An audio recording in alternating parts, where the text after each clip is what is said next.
শিলপাটার জন্য শত বছর থেকে খ্যাতি সিলেট অঞ্চলের জাফলং, কিন্তু নানা কারণে ক্ষুদ্র এই শিল্পটির উৎপাদন যেমন কমেছে, তেমনি এর ব্যবহারেও এসেছে শিথিলতা।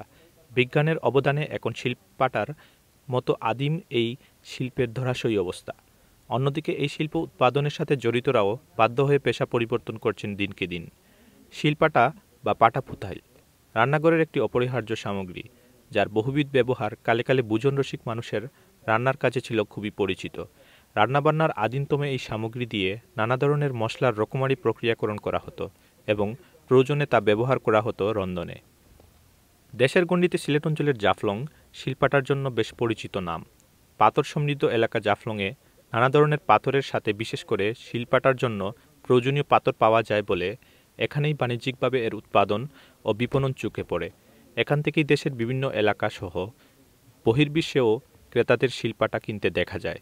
তবে বর্তমানে এর চাহিদা ও প্রয়োজনীয় কাঁচামালের অভাবে উৎপাদন যেমন কমেছে, তেমনি বিপণনেও বাধা পড়েছে। কাস্টমার ওখানে একবারে কম আর কারণ লেগে ওখান তো ধরলেন মানুষের দাম খাইতে তুলে সকল তা তুলে আপনার লেগে একটু কম আর এখান থেকে বাইরে যায়, বিদেশ বিদেশ যায় আপনার। এটা লন্ডনও যায়, আমেরিকাতেও যায় আপনার। আর ডেইলি দলকা এটা খুচরা আপনার দলকা এটা 8টা 10টা খুচরা যায় আর আপনার গুঁড়া মশলা আপনার একটু প্রভাব পড়ছে এর লাগে। এটা তো বাজারের দলকা একটা তো গুঁড়া মশলা আপনার সকল সময় মাঝে চায় হালকার উপরে শেষ করলি, তো এখানে ফিসা ফিসি একটু কম করতো।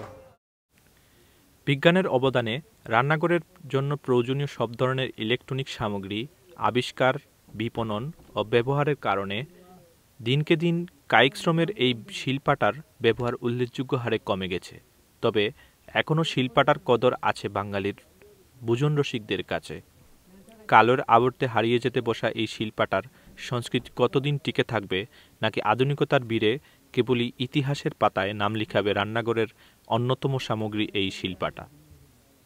বাজার মশলা ইউজ করি আমরা মাঝে মাঝে, যখন মানে টাইমটা যখন কম থাকে বা অফিসে যাওয়ার জন্য তাড়াতাড়ি থাকে বা গেস্ট আসলো হঠাৎ করে, তখন আমরা বাজারে গুঁড়া মশলাটা ইউজ করি। আমরা শিলপাটা ইউজ করে যে মশলাটা ব্যবহার করি ওইটাতে যে স্মেলটা আসে, রান্নার স্বাদটা আসে বা রান্না করার সময় একটা স্মেল আসে, কিন্তু ওইটা যেরকম ভালো আসে আপনি দেখেন মানে বাজারে গুঁড়া মশলাটা সেটা পাওয়া যায় না।